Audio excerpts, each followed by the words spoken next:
In the last video, I took my dining table that was severely abused and I stripped it completely down, sanded it really well, and applied the stain and got it all ready for the sealer. But you may notice that there's already sealer on this table, and that is because I did the sealer and somehow we lost the footage. This was filmed many months ago. It has sat and I didn't want to release it because it wasn't finished. So you know what? We're just going to take those lemons and we're going to turn them into lemonade. I'm going to take this opportunity to share with you in detail how to apply water-based sealer. And also these mistakes to avoid so that you don't ruin your next project. So follow along because I do have 2 more coats that I want to put on this table and the process is all the same. So we actually won't be missing anything in the end. The key to getting a flawless finish with a water-based sealer is by doing the prep work. If you skip the prep work, there are several mistakes that can be made. The first mistake is not allowing enough dry time after you've painted or stained your furniture. So if you've used a water-based paint, chalk-based paint, anything like that, you're going to want it to leave at least 24 hours of dry time before you apply your top coat.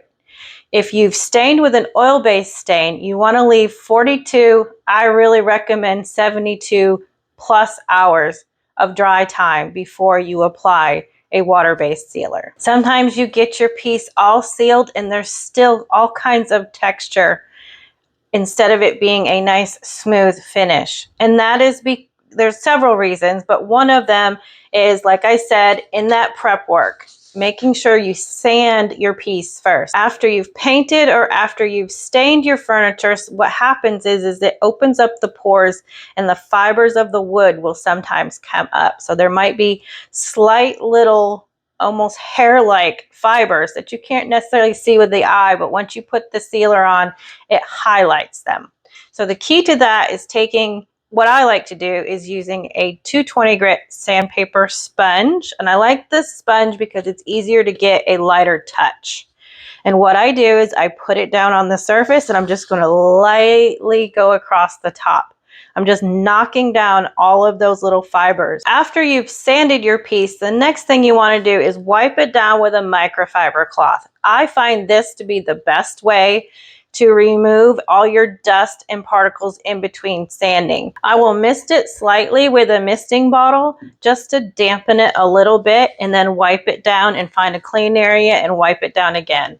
I prefer not to use a tack cloth only because there's whatever's on the tack cloth, whether it's wax or whatever it is, sometimes will leave a residue on your piece. When using oil-based product, it doesn't interfere with it, but sometimes it will resist your water-based product. This will also help you to avoid another mistake, which is cloudiness or a kind of shadowing effect that you may get after applying your water-based sealer.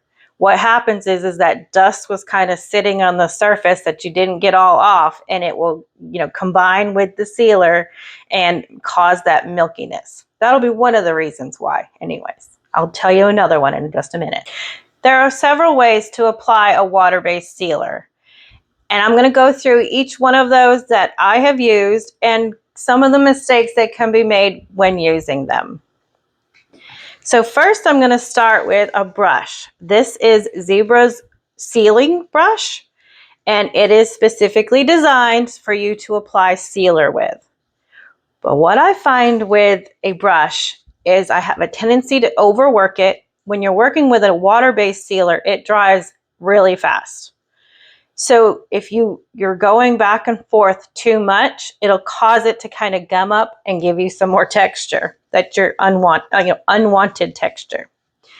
The other thing that I find is it's really hard to get it as even as I would like. So when using certain sealers, if you allow them to pool up in areas, they will give a slight yellow tint to whatever you're working on. So it's just something to keep in mind when using a brush. A brush works good on stained wood and smaller areas, like a dining table like I'm doing today. I would not use a brush. Another way we like to apply water-based sealer is with a blue sponge or even a stain applicator sponge. It's a sponge with a microfiber cloth wrapped around it. I've used both of them a whole lot. Now, one mistake that you can do is because it's a sponge, we have a tendency to want to squeeze it and we want to put pressure like we're cleaning, right? Or we want to do kind of back and forth motion because that's, you know, what we've always used a sponge for. But with a sponge, what you want to do is you want to put your sealer in a disposable plate or bowl, and then you want to rest it in there. And then just let it soak up just a little bit. You're going to wipe off any excess and then set it down in your piece and lightly glide it across the surface. You don't want to put a lot of pressure. You want to use this dry, and you want to use the same motion all the way across.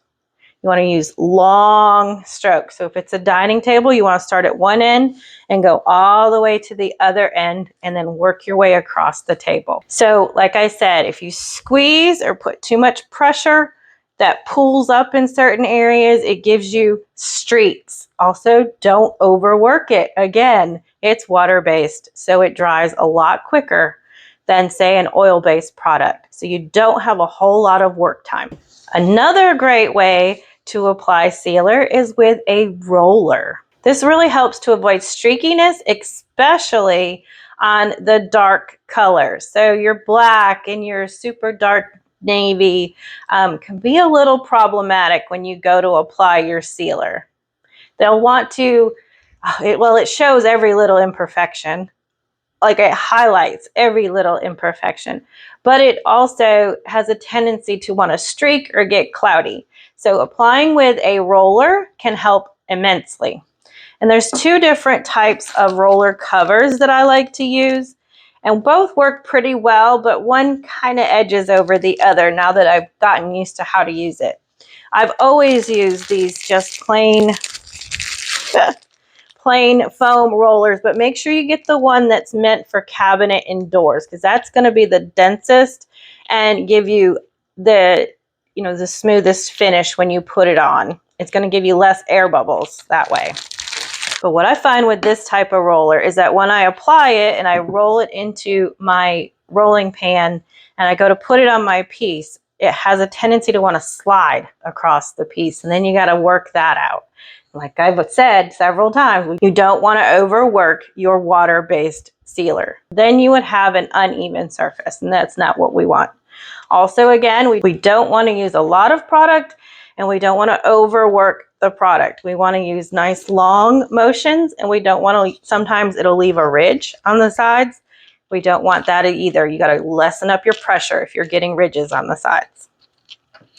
The one that I really like to use is this velvet flocked. I started using this when I was doing some things with Benjamin Moore's Advance. It was recommended on a video that I watched, and I started using it, and I absolutely love it. You don't get that slide with this because it has a little bit of that texture, but it's so super soft that it doesn't texturize your piece. You'll also get less air bubbles with this as well. So use it the same way you would the regular foam roller. You just don't use a lot of pressure. Don't overwork it. The key to applying water-based sealer is using thin, even coats. If you apply it too thick because you're thinking you want to use less coats, it actually backfires on you. I am sealing the table today with Dixie Belle's Gator Hide. It is a water-based sealer that's also water repellent and super durable. First thing you want to do with this product, and with most any water-based product, is you want to stir it. The sheen of this is between a satin and a semi-gloss. So there is stuff in here that separates, and the more you stir it, actually the better. Now you don't want to vigorously stir it because you don't want to get air bubbles in it. But anytime that it sits, I always stir it. I'll stir it before I use it. I stir it in between coats as I use it. So keep that in mind. Make sure this product is stirred thoroughly. That is going to avoid the mistake of that cloudiness and the streakiness. And that brings me to how we're actually going to be applying the sealer today, and that is with my Flexio 5000 sprayer. So let's head outside and I'll show you how to set that up. One of the features that I love about this particular sprayer, they make a, I think it's Flexio 3500 as well, and it doesn't have this big case. But what I like about it is everything stores right inside, as well as when you spray with this nozzle, the motor is down here, so you're not holding on to that heavy motor in your hand. But it's super easy setup. You just pop the nozzle in that end, plug in the other end, you line up the arrows, and then you turn.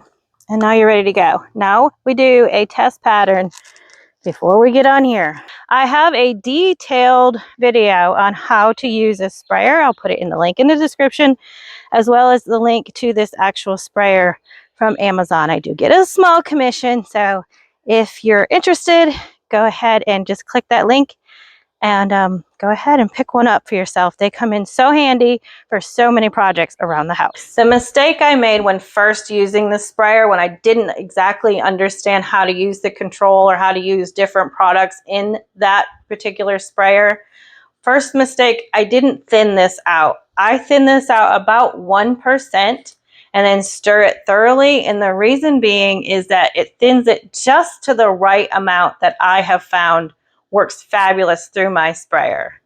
Now, each individual sprayer works completely different, as well as each individual type of water-based sealer also works completely different. I have just found through much trial and error that just 1% of water thins this out beautifully. And that leads me to the big mistake that I made, and that was having the paint flow opened up too much. What happened is I was putting it on and it looked beautiful until it dried, because it went on way too thick and the whole thing cracked. So I had to start over from scratch. And there's nothing worse than that right there, because to take all of that off after it dried, I had to sand back to wood basically and then paint it all over again. Find the paint because it was a custom color. Oh my word. Such problems. So to avoid that, practice first.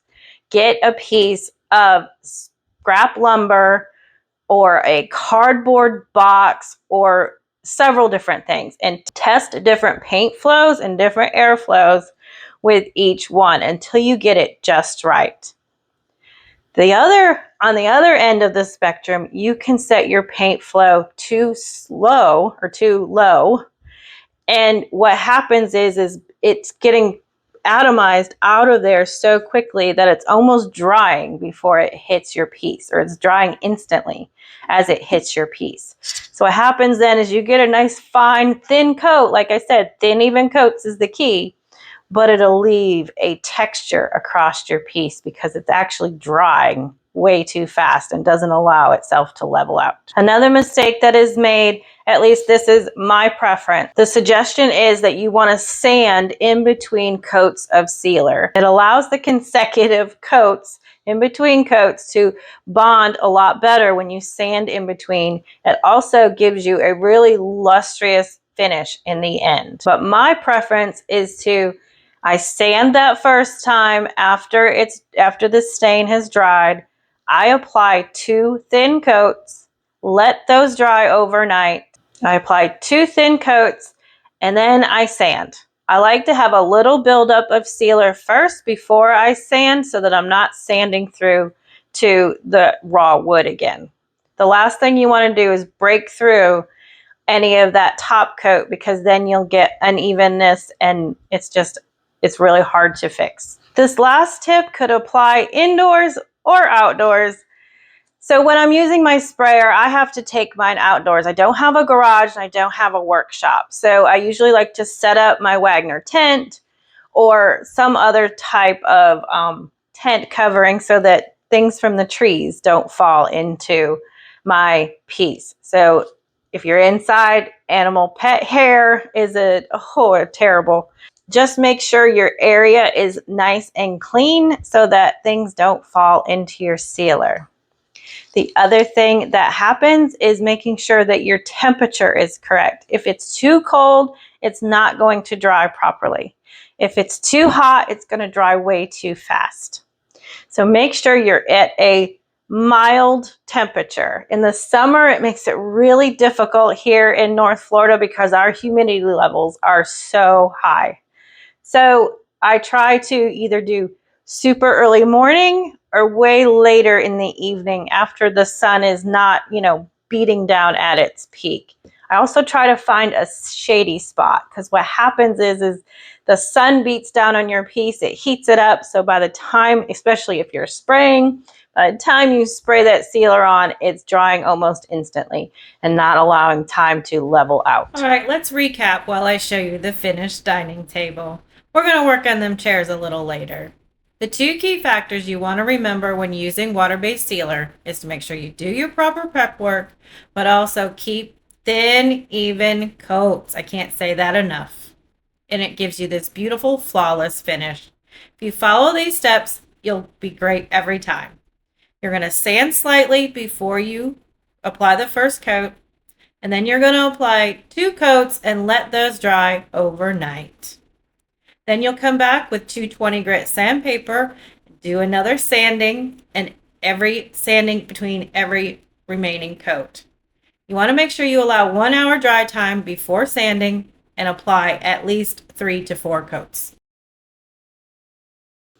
Well, I hope that these tips will help you to have much success with your next project. If there are any issues that you have run into that you have a question about, please feel free to leave that question in the comments. This small channel is growing on a daily basis, and I'm so thankful for each and every one of my subscribers. So if you haven't subscribed yet, what are you waiting for? Go ahead, hit that subscribe button so that you don't miss a video and you don't miss what's coming next. Because we have a really awesome, fun project that we're doing next week. And it's another addition to this office makeover. See y'all in the next one.